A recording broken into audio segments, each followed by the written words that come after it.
Ano ba gusto mo kainin? Gutom na rin ako eh. Parang gusto ko ng Chinese food. Hindi ikaw, si Clarissa. Ikaw basta pagkain. Oo na, sige na. Chinese na. O, ano, saan ba kain na ng Chinese dito? Dito. Diyan. O sige, ikaw na bahala. Ay, ano ba ito? O bakit? Nag-Chinese food nga pala ako nung isang araw, kaya Japanese na lang. Eh teka, yung kainan ng Japanese nandun pa sa malayo. Okay lang? Okay lang, doon tayo. Oo, sige. Bakit na naman? Naalala ko, kumain ako ng Japanese food nung isang linggo, nasira ang tiyan ko. Oo, baka naman nagkataon lang. Baka. Pero hindi na lang. Chinese na lang ulit. Oo, sige.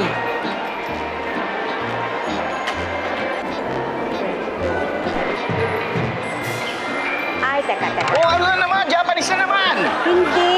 Naalala ko, may nabili nga pala akong pork chop kahapon. O ngayon? Di yun ang lulutuin ko. Uwi na lang tayo.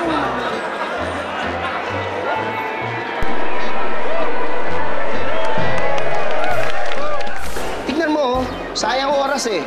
Alam mo, kung abuti pa tayo ng traffic yan, lalo tayong magugutom. Eto na nga, di ba? Nagmamadali na nga. Ay, asan ang mga bata? Ay, ma'am. Nakakita po sila ng Insta Burger. Doon daw po muna sila kakain. Ano? Bira yung dalawang yan. Uy! Huwag mo lang sunduin. Hayaan mong kumain. Hindi ko susunduin. Kakain din ako.